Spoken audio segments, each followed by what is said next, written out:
Boa noite, igreja. É uma alegria estar aqui novamente,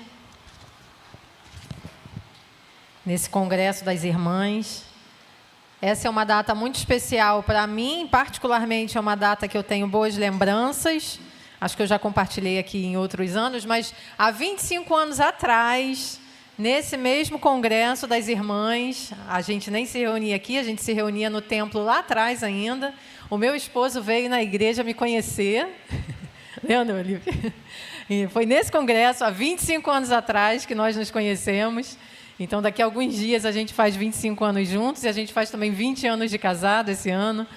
Então, é sempre uma data muito festiva lá em casa, né? Quando chega o Congresso das Irmãs, a gente já sabe que está chegando o nosso aniversário de namoro e de casamento.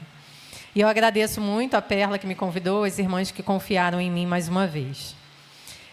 Hoje, nós iremos falar sobre uma história muito especial e muito incrível.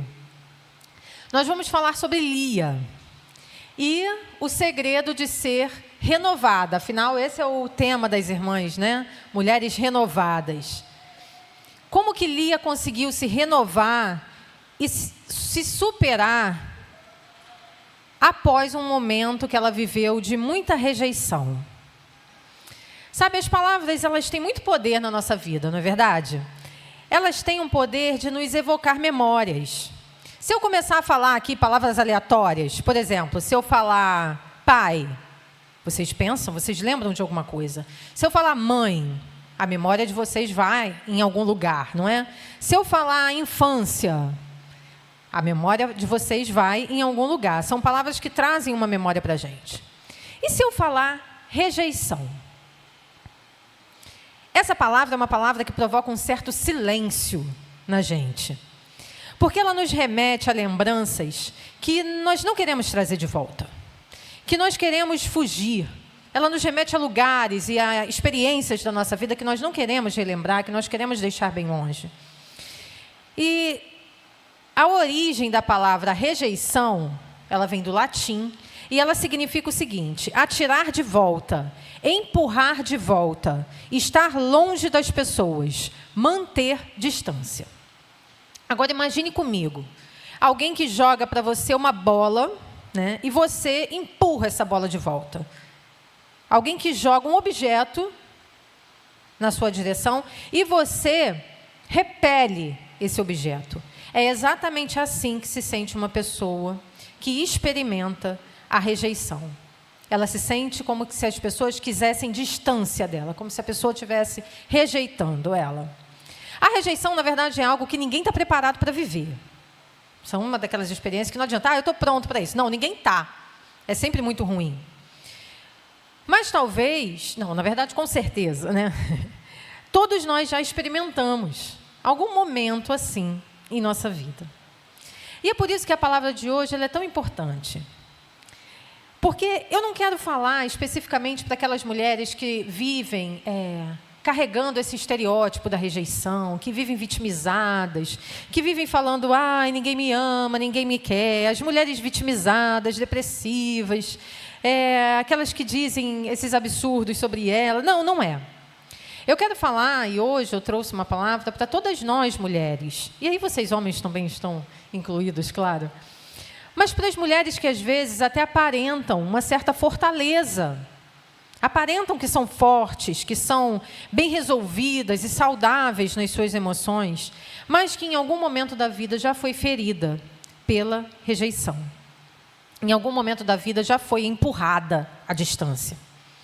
Eu li uma pesquisa, há um tempo atrás, que dizia que a maioria dos grandes líderes do mundo, essas pessoas, né, de sucesso, bilionárias, empresários de sucesso, a grande parte deles já sofreu, a grande parte deles viveu alguma história de rejeição na vida. Na verdade, a pesquisa dizia que 75% dessas pessoas passaram por privações emocionais, sofreram rejeição, abusos e dores profundas.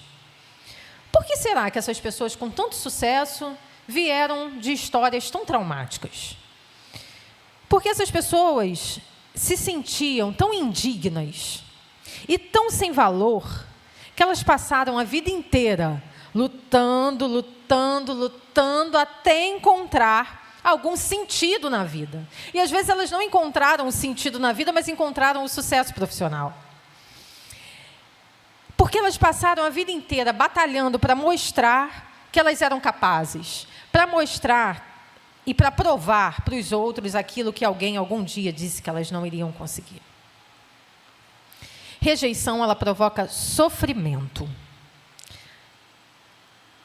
Eu li outra pesquisa também que mostrou que dados de uma ressonância magnética, a ressonância magnética consegue provar que a área do cérebro que é afetada pela dor física é a mesma área do cérebro que é afetada pela dor da rejeição. Ou seja, ser rejeitado dói.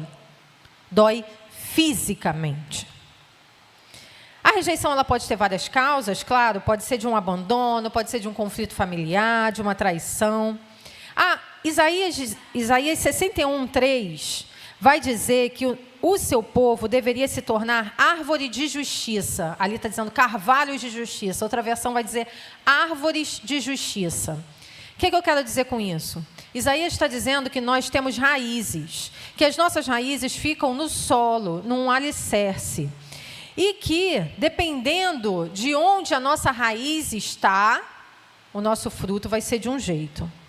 Por que eu estou falando que a rejeição é tão importante e ela modifica a nossa vida?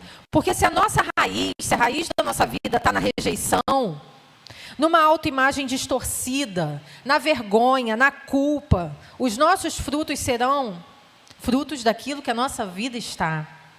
Os nossos frutos serão angústia, tristeza, ansiedade, preocupação, vitimismo. Mas se a nossa raiz está fincada no amor e na aceitação de Deus, um Deus que nos ama, né, incomparavelmente e incondicionalmente, os nossos frutos serão os frutos do Espírito, que nós já conhecemos: amor, paz, bondade, domínio próprio, longanimidade. Você consegue, então, entender a importância de que solo a sua vida está fincada?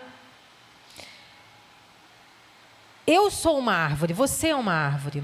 E de onde você está tirando a sua seiva? Daquilo que te aconteceu ou na aceitação e no amor de Deus? Se talvez você está fundamentada na rejeição, hoje é o dia de nós sermos renovadas. Essa é a proposta de nós pensarmos hoje.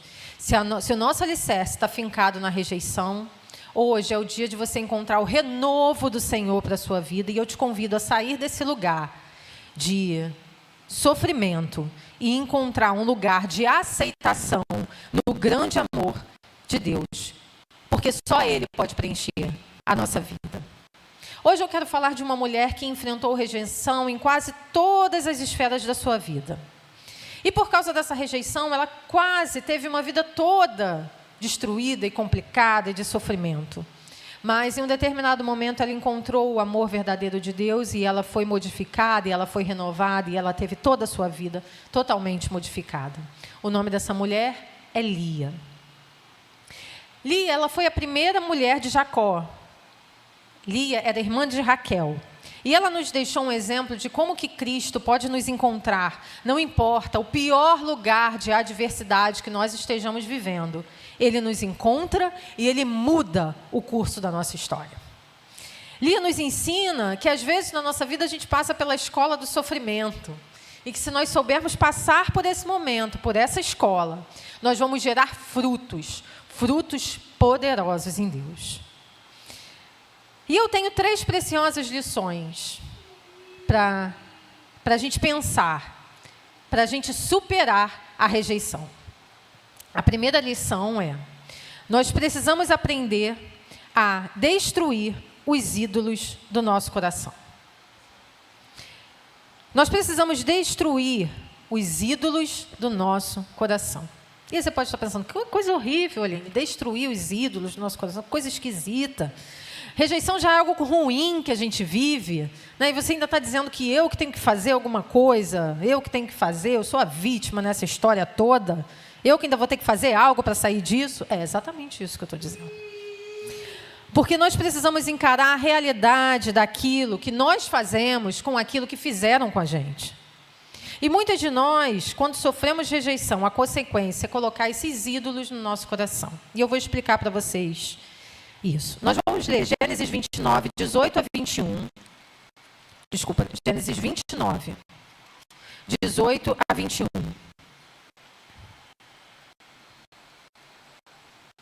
Diz assim: Como Jacó gostava muito de Raquel, disse: Trabalharei 7 anos em troca de Raquel, sua filha mais nova. Labão respondeu: Será melhor dá-la a você do que a algum outro homem. Fique aqui comigo. Então Jacó trabalhou 7 anos por Raquel, mas lhe pareceram poucos dias, pelo tanto que a amava. Então disse Jacó a Labão: Entregue-me a minha mulher. Cumpri o prazo previsto e quero deitar-me com ela.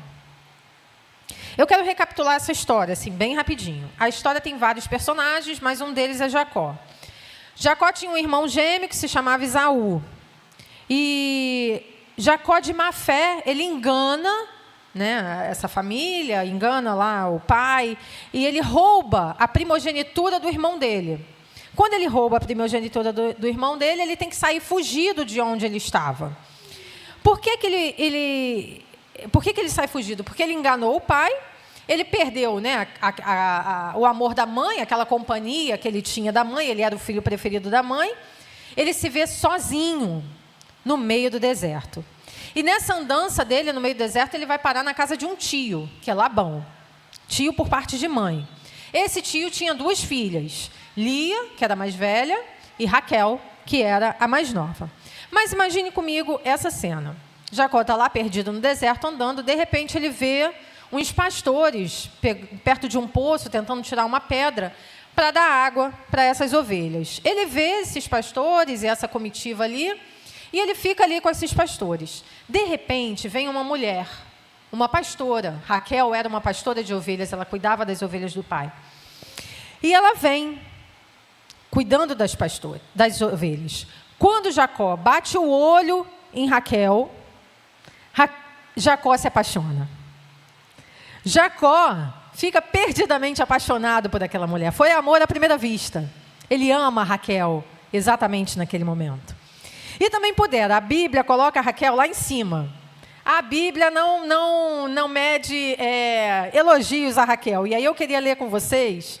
A Bíblia vai dizer, em Gênesis 29, 17, coloca na Nova Tradução da Linguagem de hoje. Isso.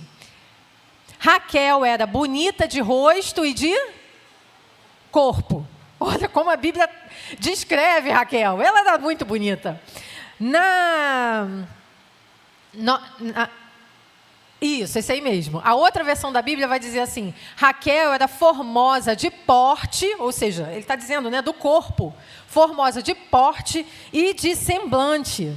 Não era para qualquer um. Raquel era a Gisele Bündchen do deserto, né? Ela é lindíssima. E Jacó, coitado, ficou ali, né, babando por aquela mulher. Então ele pede o tio para se casar com ela. Ele estava completamente apaixonado e disposto a fazer qualquer coisa por aquela mulher estonteante. E aí uma coisa que eu nunca tinha percebido, mas que estudando esse texto eu fui aprender, é que esse amor que Jacó tinha por Raquel, ele não parecia ser um amor saudável, sadio. E aí tem um estudioso da literatura hebraica chamado Robert Alter, ele é professor da Universidade da Califórnia. Ele vai trazer uma outra visão sobre esse texto, diferente até da que eu conhecia. Ele vai dizer que esse amor de Jacó por Raquel não era saudável, era um amor obcecado, era um amor de quase uma fixação por aquela mulher, uma idolatria, uma dependência emocional daquela mulher. E ele vai dizer 3 coisas, ele prova, né, essa teoria dele. Ele diz que primeiro porque Labão pede a ele 7 anos para ele trabalhar, né, para ele poder casar com Raquel. É provado que nesse tempo, esse valor de 7 anos de trabalho, ele estava inflacionado. Não era o valor geralmente que era pedido. Ele estava acima da média. Mas Jacó fala o quê? Eu pago. Eu trabalho os 7 anos por essa mulher. Essa é a primeira prova. A segunda prova é que, depois que ele esperou 7 anos, ele ainda diz assim, ó, foi como se não fosse nada, pelo tanto que eu amava essa mulher. Né? 7 anos não é como se fosse nada, gente. 7 anos é 7 anos. E ele diz, é como se não fosse nada.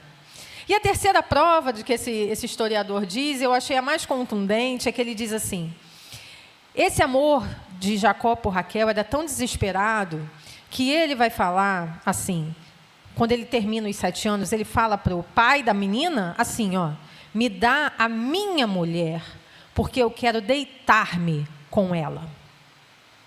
Ele usa um termo que, para aquela época, é um termo, ele fala de algo sexual, ele fala de uma postura, algo que só era falado de maneira muito discreta, né? Ele fala muito explícito. É como se o seu noivo tivesse chegado para o seu pai e falado assim, me dá a minha mulher, porque eu quero ir pela lua de mel, eu quero consumar, eu quero me deitar com ela. Esse foi o termo que ele usa, eu quero me deitar com ela. Tinha alguma coisa esquisita aí, você não acha? Tem alguma coisa que é estranho. O amor que Jacó sentiu por Raquel, ele era um desejo ardente, emocional e sexual. Por que Jacó era tão apaixonado por Raquel? É aí que eu quero chegar no ponto. Jacó não havia recebido o amor do pai. O pai amava mais o outro irmão. Jacó havia perdido o amor da mãe. Jacó havia perdido o amor do irmão, porque ele traiu o irmão. Jacó estava desesperado, com uma carência emocional fora do comum.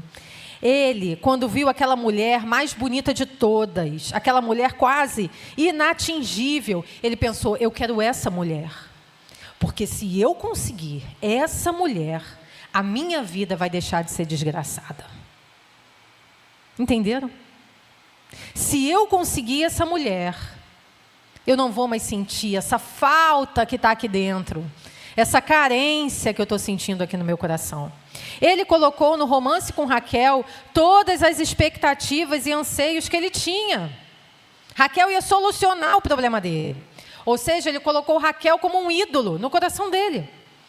E talvez enquanto eu falo isso, você deve estar pensando assim, será que eu já fiz isso com alguém?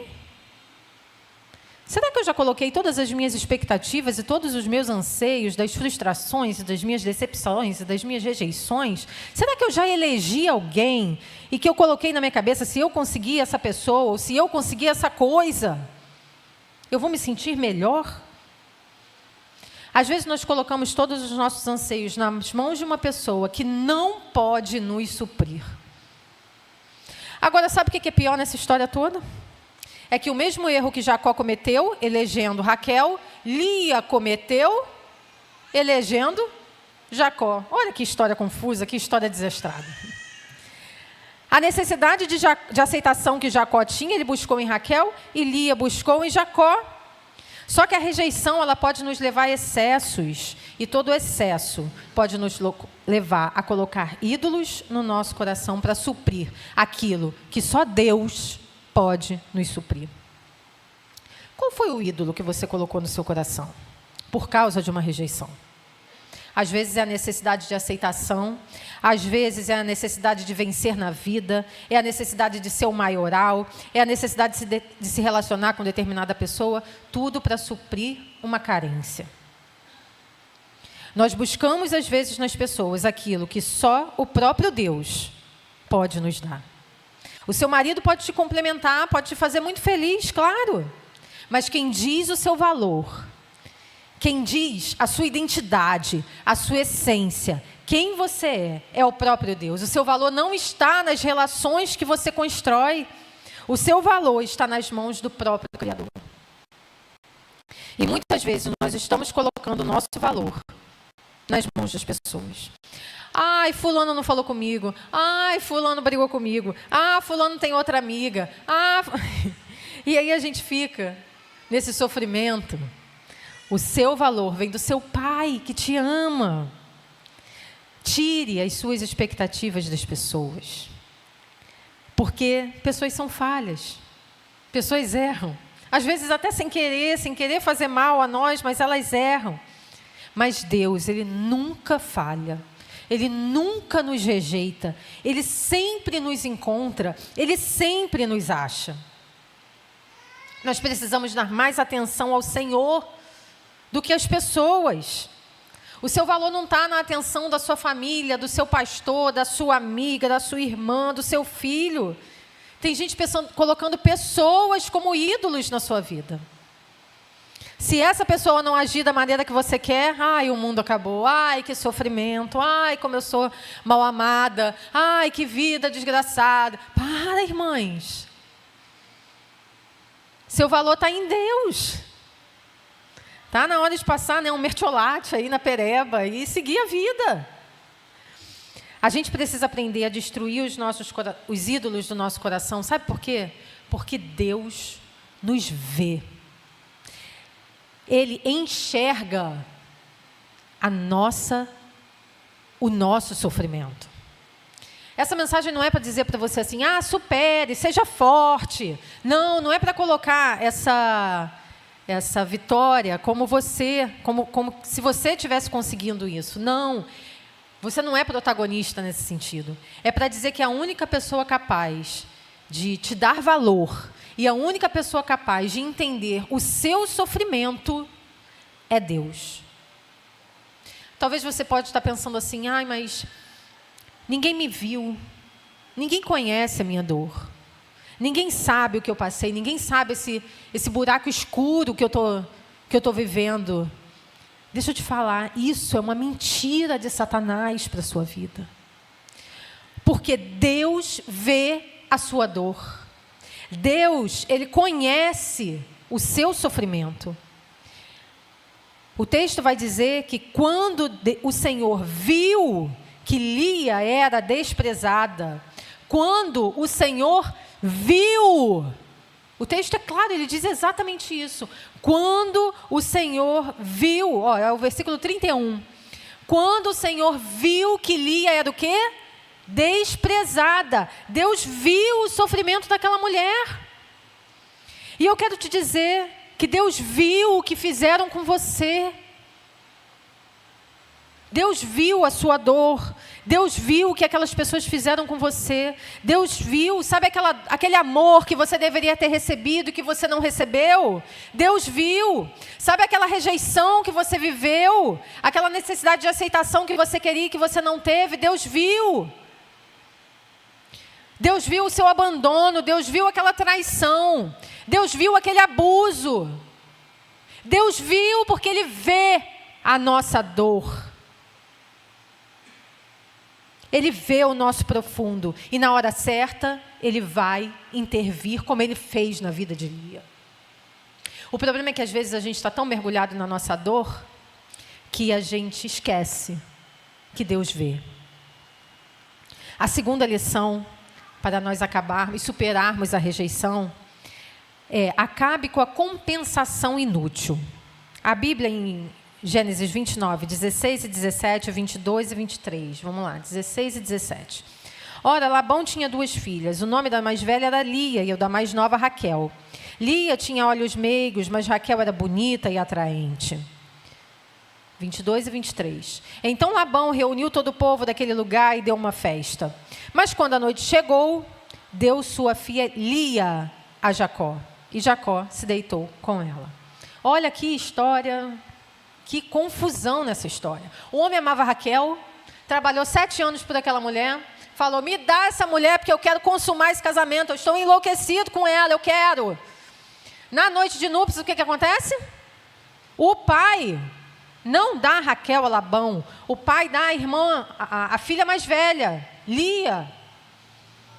Jacó, sei lá porquê, enfim, não percebe e consuma o casamento com Lia. E não com Raquel, que era a mulher que ele amava, a mulher linda e estonteante. Mas olha como foi triste a vida de Lia. Porque Jacó, ele tinha vivido toda aquela rejeição, né? Já falei para vocês da rejeição, do sofrimento de Jacó, mas olha a vida de Lia. Eu queria ler o Gênesis 29, 17. A Bíblia vai dizer que Lia não tinha brilho nos olhos. Na outra versão, que é a NAA. Tem essa aí? Tem a NAA? Aí. Lia tinha uns olhos sem brilho. É como a Bíblia descreve Lia. E aí, o que a gente entende disso, né? Algumas pessoas vão dizer que Lia era vesga, que Lia tinha um problema nos olhos. Mas a Bíblia, ela faz um comparativo, né? Ela usa o mais ali. Então, quando a gente usa o mais, é porque a gente está comparando duas ideias antagônicas, né? Opostas. Se Lia tivesse um problema nos olhos, a Bíblia ia dizer assim: Lia tinha olhos sem brilho, porém Raquel enxergava bem. Esse é o oposto. Só que a Bíblia não diz isso. A Bíblia diz: Lia tinha olhos sem brilho, porém Raquel era linda e maravilhosa, linda de porte, de corpo, maravilhosa. Então, na verdade, essa palavrinha, brilho nos olhos, é um eufemismo, é uma maneira assim carinhosa de dizer que Lia era feia. Olha que vida dessa mulher. Além de tudo que ela viveu, ainda era feia, irmãos. E nesse sofrimento todo, ela foi rejeitada pelo pai, agora ela está rejeitada pelo marido. O que acontece na vida de Lia? O diabo faz com que ela comece a fazer uma compensação inútil. O diabo sopra no ouvido dela uma estratégia para ela começar. Ela pensou: eu tenho que dar um jeito nisso, eu tenho que ser amada, vou dar um jeito, vou criar uma compensação inútil, uma estratégia para que ela acabe com o sofrimento. E da mesma forma nas nossas vidas também é assim, irmãos. Às vezes, quando a gente está no sofrimento, a gente dá lugar, a gente ouve as estratégias malignas para acabar com o nosso sofrimento pelas nossas próprias mãos. Nós mesmas queremos resolver o nosso sofrimento e aí a gente faz isso que eu chamei de compensações inúteis. Por exemplo, estou muito ansiosa, nossa, esse problema está me deixando muito angustiada, estou muito ansiosa, vou compensar e vou resolver essa angústia. O que eu faço? Como um doce, como desesperadamente. Compensação inútil, porque 2 horas depois, como é que você se sente? Ansiosa e angustiada do mesmo jeito, né? Compensação inútil. Estou muito triste, essa situação me deixou muito triste. Não vou compensar isso. Vou abrir o site da Shein e vou comprar uma blusinha. Compensação inútil. A blusinha chegou, você usou, lavou. Acabou com a sua tristeza? Não. A gente tenta compensar, a gente tenta resolver os nossos problemas por nós mesmos. Vou mais profundo. Estou muito angustiada, estou com muito sofrimento. Esse problema está me deixando muito mal. É uma dor emocional que eu não sei o que fazer. Vou cortar-me. Porque quando eu corto a minha pele, o meu braço, essa dor física acaba com a minha dor emocional. E aí, mulheres se cortam. Homens também, mas a maioria são mulheres. Não é para se matar, não. Cortam, porque aquela dor que sente naquele momento do corte é uma compensação para que aquela dor emocional seja aplacada por alguns instantes, porque logo depois vem a dor de novo. Compensação inútil. Estou frustrada, não aguento mais essa vida. Vou me jogar no uso de substâncias, no álcool, nas drogas, naquilo que pode, por alguns instantes, resolver o meu problema. Compensação inútil, porque nós não resolvemos as nossas angústias emocionais sozinhos. Deus é o único que pode equilibrar a balança emocional da nossa vida. Lia fez exatamente isso. Estava em sofrimento. E ela disse: eu fui rejeitada pelo meu pai, que me vendeu. Eu fui rejeitada pelo meu marido, que não me ama. Eu fui rejeitada pela minha irmã, que ama o homem com quem eu me casei. Vou ter filhos para provar o meu valor. E ela danou ter filhos. A Bíblia diz que ela teve um filho atrás do outro. Porque ela achava que ela tendo filhos, ela encontraria significado e valor. Agora, preste atenção que existe uma sequência que mostra o nascimento dos filhos de Lia. Vamos lá, Gênesis 29, 32. Irmãos, eu estou tão cega. Eu precisava de uma Bíblia. Lia engravidou, deu à luz a um filho e deu o nome de Rúben, pois dizia: o Senhor viu a minha infelicidade. Algumas traduções vão dizer a minha aflição. Agora, certamente, o meu marido me amará. Ou seja, ela teve um filho, coloca o nome desse filho de Rúben, porque, na verdade, a única coisa que ela queria com aquele filho era que Jacó a enxergasse, que Jacó, o marido, a amasse. Jacó não ama. Aí ela vai, tenta compensar de novo, ela vai para o segundo filho. Lia engravidou de novo e quando deu à luz outro filho, disse, porque o Senhor ouviu que sou desprezada, deu-me este também, pelo que chamou Simeão. Primeiro ela estava aflita, ela queria, depois ela estava desprezada, ela queria amor, e mesmo assim ela não encontrou. Então ela tem um terceiro filho, de novo engravidou, e quando deu à luz a mais um filho, disse, agora finalmente meu marido se apegará a mim, porque já lhe dei 3 filhos, por isso deu-lhe o nome de Levi. No terceiro filho, Lia queria união, Lia queria unidade com o marido. No primeiro filho, Lia expõe o sentimento do seu coração, né? De aflição, de infelicidade. Ela queria que o marido a enxergasse, a amasse. Depois nasce o segundo, que ela fala do desprezo que ela sentia. Ela queria que o marido a amasse. No terceiro, ela queria pertencimento. Ela queria que o marido a considerasse família. Mas nenhuma dessas 3 tentativas foi suficiente para Lia. Por quê?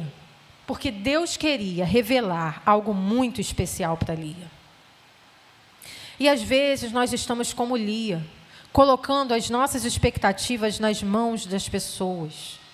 Quando eu gerar o meu diploma, as pessoas vão me dar valor. Quando eu conseguir determinada coisa, eu vou ser importante. Quando eu fizer isso, ou quando eu fizer aquilo, eu vou encontrar aquilo que eu procuro. Ela queria que Jacó escutasse, Jacó não escutou. Ela queria que Jacó amasse, Jacó não amou. Jacó não fez nada do que ela queria. A mente e as emoções de Lia estavam deturpadas. E ela tentava compensar a falta que ela sentia. E ela não percebia que o maior presente que alguém pode receber não vem de homem algum, mas vem do Senhor. Gênesis 30, 1 e 2 vai dizer assim: quando Raquel viu que não dava filhos a Jacó, teve inveja da sua irmã. Por isso disse a Jacó, dê-me filhos, ou eu morrerei. Jacó ficou irritado e disse, por acaso estou no lugar de Deus, que te impediu de ter filhos? Que confusão, né, das 2 irmãs. Aos olhos de Lia, Raquel tinha tudo. Aos olhos de Raquel, Lia tinha tudo. Uma invejando a outra. Vai entender, né, o coração das mulheres. É muito difícil entender as mulheres mesmo. Raquel, aquela mulher que recebia o presente de Jacó, que recebia o amor, que recebia a atenção, que recebia o carinho, o aconchego, aquele amor obcecado de Jacó. Ela disse, eu não quero só isso não, eu quero filhos, me dá filhos, senão eu vou morrer. E Lia, aquela que estava ali sem um amor, tinha o maior presente que Deus estava dando. Deus abençoou Lia com a maternidade e ela não estava vendo isso. Às vezes a gente está querendo o que o homem deu para outra pessoa e não estamos desprezando aquilo que Deus nos dá. Era o que Lia estava fazendo. Ela queria o amor do homem. Ela queria o que o homem estava dando a Raquel. Mas ela tinha uma bênção muito maior nas mãos e ela não estava vendo. A bênção que Deus estava dando a ela. E isso é muito superior. Então, primeiro, irmãos, para superar a rejeição, nós acabamos com os ídolos no nosso coração. Depois, nós acabamos com as compensações inúteis. E por último, e eu acho que é o mais importante, nós precisamos conhecer o amor verdadeiro. Precisamos conhecer o verdadeiro amor. Eu quero ler novamente o texto com vocês, fazendo uma diferença da velha Lia e da nova Lia. Porque no meio da história, teve algo ali que mudou drasticamente a vida da Lia e ela passou pelo momento de renovação. Ela encontrou um renovo no Senhor. Lia engravidou e deu à luz a um filho e deu-lhe o nome de Rubens, pois dizia: o Senhor viu a minha infelicidade. Essa é a velha Lia, vamos lá. Agora certamente o meu marido me amará. Lia engravidou de novo, e quando deu à luz a outro filho, disse: porque o Senhor ouviu que sou desprezada. Olha que sofrimento. E deu-me também este, pelo que chamou Simeão. Terceira vez, de novo engravidou. E quando deu à luz a um filho, disse: agora finalmente o meu marido se apegará a mim, porque já lhe dei 3 filhos. Muitas compensações. Por isso deu-lhe o nome de Levi. E aí acontece uma coisa impressionante. Agora vem a nova Lia. Olha a nova Lia. Engravidou ainda outra vez. Que vez é essa? A 4ª vez. E quando deu à luz a mais outro filho, disse, vamos ler junto? Dessa vez louvarei ao Senhor. De novo. Dessa vez louvarei ao Senhor. Essa é a nova Lia. Por isso deu no nome de Judá. E depois disso, olha o que acontece. Ela para de ter filhos. Ela estava um filho atrás do outro, um filho atrás do outro. Eu preciso compensar, eu preciso fazer esse homem me amar, eu preciso resolver esse problema. E de repente acontece alguma coisa que Lia diz: dessa vez eu louvarei o Senhor. Nesse versículo aí, a gente leu todos os outros. Tem amargura? Não. Tem rejeição? Tem desprezo? Tem dor? Tem expectativa em homem? Vou fazer Jacó me amar? Não, não tem. Agora a gente vê uma mulher adorando ao Senhor e dizendo: dessa vez louvarei ao Senhor pelo favor que Ele me entregou, um filho. Obrigada, Senhor, pelo filho. Ela tinha um conhecimento profundo em Deus. Isso a gente vê nesse versículo. Os estudiosos vão dizer que o termo que Lia usou para falar sobre Deus nesse momento é diferente dos outros. Ela vai chamar Deus de Iavé. Iavé, não era comum as pessoas se referirem a Deus por Iavé. A gente vai ver que Abraão se referiu a Deus por Iavé. Abraão, considerado amigo de Deus. Moisés se referiu a Deus por Iavé. Moisés, íntimo do Senhor. Lia vai se referir a Deus por Iavé. Antigamente, nessa época, se referiam a Deus por Elohim, não por Iavé. Mas Lia chama Deus de Iavé. E por que será que ela chama Deus de Iavé? Só tem uma explicação, irmãs. Ela teve um encontro íntimo e profundo com o Senhor. Ela conheceu e ela se apaixonou pelo verdadeiro amor da sua vida, Iavé. C.S. Lewis vai dizer assim: a saúde espiritual de um indivíduo é exatamente proporcional ao seu amor por Deus. Se talvez a sua vida está cheia de ausências, cheia de carências, como estava a vida de Lia, e você está o tempo inteiro suprir essa carência, suprir essa falta com as pessoas, eu preciso te dizer, a sua vida espiritual está mal. Você está doente. Porque a nossa saúde espiritual está em conhecermos e amarmos a Deus. Essa era a nova Lia, a Lia que encontrou o verdadeiro amor da sua vida. E quando ela encontrou o verdadeiro amor da sua vida, ela ajustou o foco da sua adoração. E ela diz: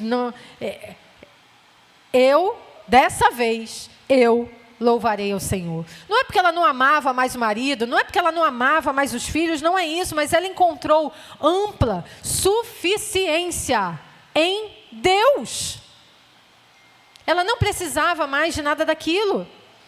Ela conseguiu entregar o amor, o coração dela, ao amor da sua vida. E eu não sei se você sabe, mas o fim dessa história é lindo. Esse menino que nasce aqui, fruto dessa, e que ela aprende a adorar a Deus, qual é o nome dele? Judá. Jacó tem 12 filhos, né? E são as tribos de Israel, são os 12 lá. De qual tribo vem Jesus? Judá. Judá vem Jesus vem da tribo de Judá, do ventre de uma mulher desprezada, do ventre de uma mulher esquecida, do ventre de uma mulher rejeitada, vem aquele pelo qual viria o nosso Salvador. Olha que história linda, irmãos. Olha que presente Deus deu a Lia. Gerar Judá, a tribo de Jesus. Que presente maior que esse? E Lia ali querendo um romance terreno, querendo um amor, querendo a atenção de um marido, e ela gerou Judá. E ela teve filhos. Esse é o amor que nós precisamos conhecer. Yahvé. O amor verdadeiro. O amor leal. O amor que nos supre. Você e eu precisamos conhecer esse amor. O amor de Jesus. Aquele que nos conhece, aquele que pode nos suprir. E Lia, nesse momento, ela aprende uma lição. Por que ela para de ter filhos, né? E depois disso parou de ter filhos. Parece que ela aprendeu a lição, né? Deus ensinou, aprendeu, entendeu o que ela precisava para a vida dela. E eu quero te dizer que você vai encontrar a superação da sua rejeição quando você se livrar dos ídolos do seu coração, quando você parar de fazer as compensações inúteis. Isso talvez você encontre algum consolo, algum refrigério. Mas a verdadeira liberdade a gente só encontra quando a gente encontra e conhece Yahvé. Quando a gente conhece o amor verdadeiro e quando a gente se entrega a Ele.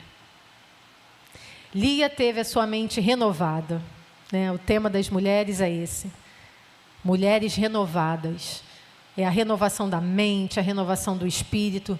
Nesse texto, Lia, a Bíblia nos mostra que Lia passou por esse processo da renovação. E eu espero, irmãs, do fundo do meu coração, que todas nós também possamos passar por esse processo, se estivermos nesse momento precisando. Que possamos encontrar o nosso amor verdadeiro em Jesus. Porque só Ele pode preencher os nossos vazios. Só Ele pode preencher as nossas carências. E nos dá o verdadeiro amor. Deus abençoe a todas as irmãs. Eu agradeço muito a oportunidade por estar aqui.